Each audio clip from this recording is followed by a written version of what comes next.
right, so today we're going to be looking at something a little different. Uh, this is going to be pretty interesting, I think. Yeah, it should be fun. We're talking about artificial intelligence, Okay. but with a twist. All right. You know, we always talk about AI as, constantly learning, getting better. But this Yeah. deep dive really kind of flips the script. Yeah. You sent over this research article from the British Medical Journal, Age Against the Machine. Interesting title. And it really kind of got me thinking, what if AI could actually, develop cognitive issues just like humans? It's a question, I think, that really flips the script on how we usually think about AI. Exactly. We assume it's constantly learning, getting better. Right. But this research suggests that there might be some unexpected limitations. Yeah, and the crazy part is that these researchers put these leading large language models, ChatGPT and Google's Gemini, Oh, wow. through the same cognitive assessment Mm-hmm. used to screen for impairment in humans. Oh, wow. Okay. The Montreal Cognitive Assessment, or MoCA. Yeah, I've heard of that one. They even adapted it for AI. Really? That's fascinating. I know, right? So they didn't just focus on language processing then, Right. which is what these models are known for. Exactly. They incorporated visual and spatial tasks, too, Uh, which is where things got particularly interesting. so how'd they do? Did they pass with flying colors?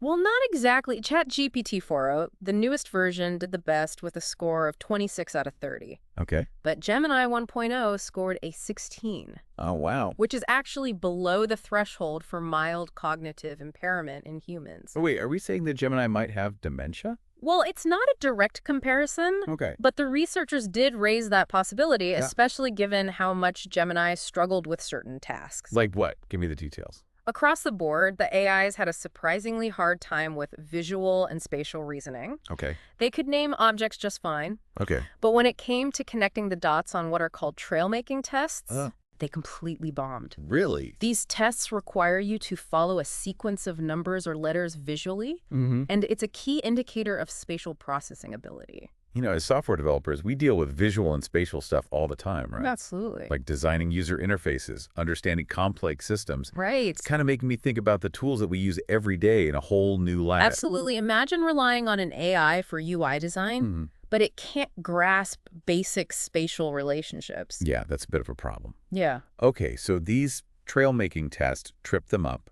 What other visual challenges did they face? One of the most striking examples was the clock drawing task. Yeah. They asked the AIs to draw a clock face, Okay. and some of the results were eerily similar to those produced by human dementia patients. So I'm picturing like some seriously abstract clocks. You're not far off. For example, Gemini 1.5 drew a small avocado-shaped clock. What? An avocado. And get this. Okay. Studies have linked that specific clock-drawing quirk to dementia in humans. Wait, seriously.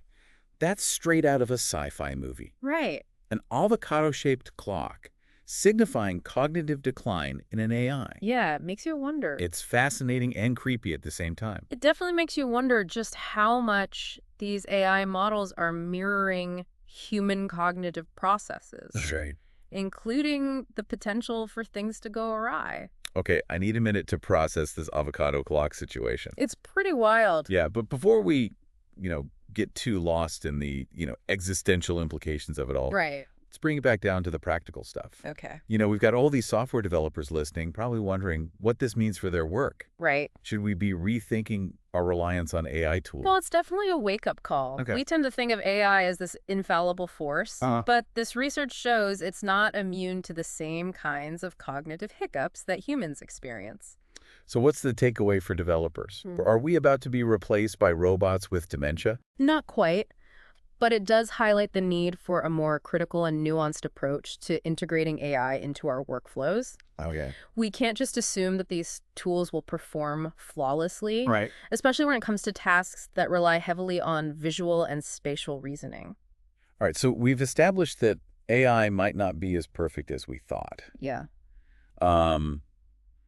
But before we dive deeper into the implications for software development, I'm curious about something else that the research mentioned, the age factor. Oh, yeah.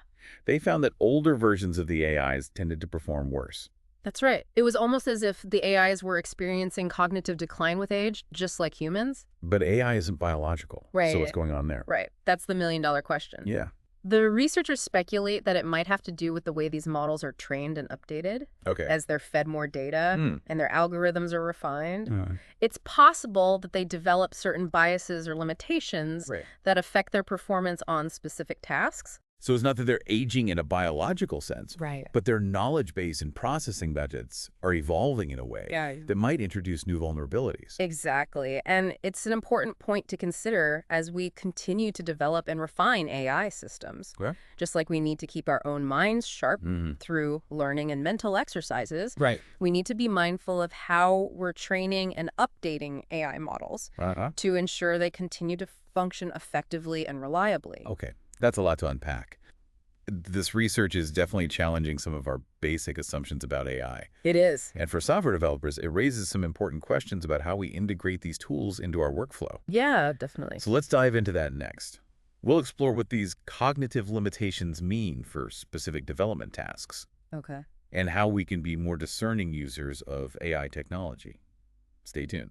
It's funny, we spend so much time talking about how AI is going to revolutionize software development. But we rarely stop to think about the potential downsides. Yeah, it's like we're so caught up in the hype that we forget that AI is still in its early stages. There are going to be bumps along the way. Exactly. And this research is a prime example of that. It's a reminder that AI tools aren't magic bullets. They have limitations just like any other technology. So let's talk about those limitations in the context of software development. Okay. Where do these AI cognitive blind spots, as we've been calling them, really come into play? Well, think about the tasks that rely heavily on visual and spatial reasoning. Okay. UI design is a perfect example. Okay. We need to create interfaces that are intuitive, aesthetically pleasing, and easy to navigate. That requires a deep understanding of spatial relationships, visual hierarchy, and how users interact with on-screen elements. And it's not just about making things look pretty. No. A poorly designed interface can be a huge usability nightmare. Oh, absolutely. Leading to frustration and even errors. Absolutely. And if we're relying on AI tools that struggle with spatial reasoning to help us design these interfaces, we could be setting ourselves up for failure. Okay, so UI design is one area where these cognitive limitations could be a real problem. Yeah. What about other aspects of software development? Data visualization is another big one. Okay. Developers are using AI more and more to create charts, graphs, and dashboards to help make sense of complex data.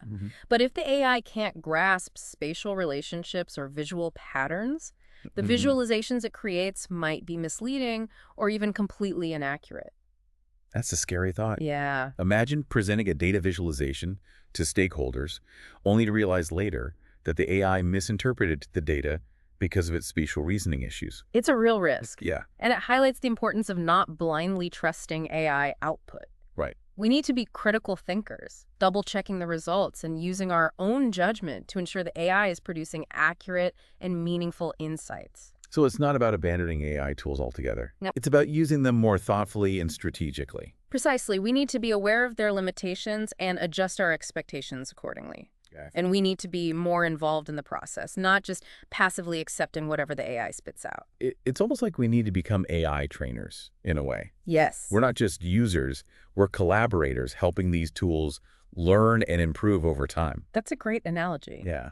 And just like any good trainer, we need to provide feedback, correct mistakes, and set clear expectations. So let's say I'm a developer working on a project that involves creating data visualizations. Okay.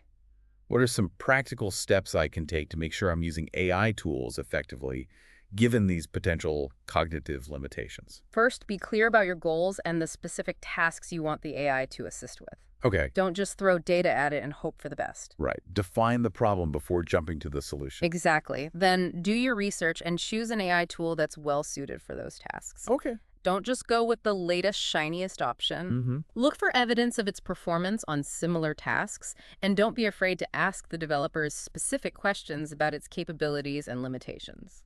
It's like choosing the right tool for the job. Yes. But now we have to consider the cognitive profile of the tool as well. Exactly. And once you've chosen a tool, don't just blindly trust its output. Okay. Always critically evaluate the results, especially when it comes to visual and spatial aspects. So ask yourself, does this visualization make sense? Yes. Does it accurately represent the data? Uh-huh. Does it align with my design principles and the needs of my audience? That's right. It's about using your own judgment and expertise to ensure the AI is working with you, not against you. This is a really important point. We can't just abdicate responsibility to the AI. Right. We need to stay engaged and critical throughout the process. Absolutely. And as the field of AI continues to evolve, this critical mindset is going to become even more essential. Yeah. We're going to see more and more sophisticated AI tools, Right. but they're still going to have limitations. It's up to us as developers to understand those limitations and use these tools responsibly and effectively. This has been a real eye-opener for me. I've gone from being excited about the potential of AI to being a bit more cautious, but also more empowered. Right. It's like we're being called to step up our game, not just as coders, but as critical thinkers and collaborators in the development of AI. I think that's a great way to put it. This isn't just about AI replacing us. Right. It's about AI and humans working together to create better software, better experiences, and ultimately a better future.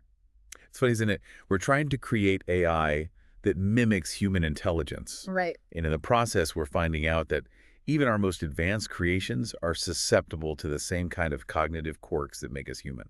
Yeah, it really makes you think. It really does. And it makes me wonder, Yeah. if we can actually learn something from these AI impairments, could they actually hold clues to how our own minds work? It's a fascinating question, and it's something that researchers are starting to explore. By studying how AI fails, we might be able to gain new insights into the complexities of human cognition. So it's almost like we're looking at a distorted reflection in a funhouse mirror. Yeah. The distortions can actually help us see ourselves in a new light, highlighting features we might have otherwise overlooked. I love that analogy, Yeah. and it applies perfectly to this situation. Yeah. For example, the fact that these AIs struggle with visual and spatial tasks, Right. even though they excel at language processing, suggests that those abilities might be more distinct in the human brain than we previously thought.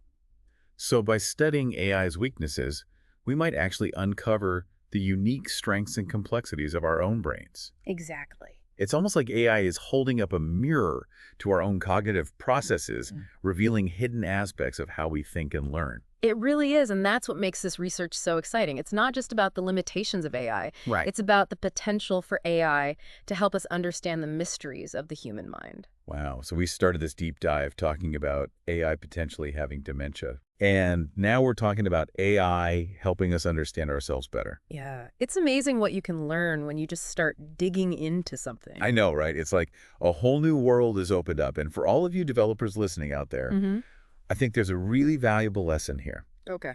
The next time you encounter an AI quirk or limitation, Right.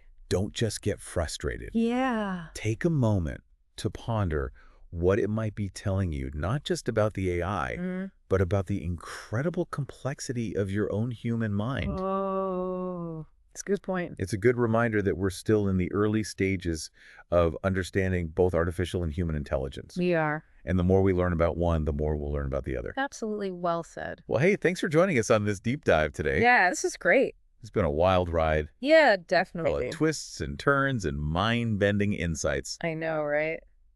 AI with dementia, who would have thought? I know, it's just crazy. But hey, until next time, Yeah. keep those minds curious and those algorithms humming.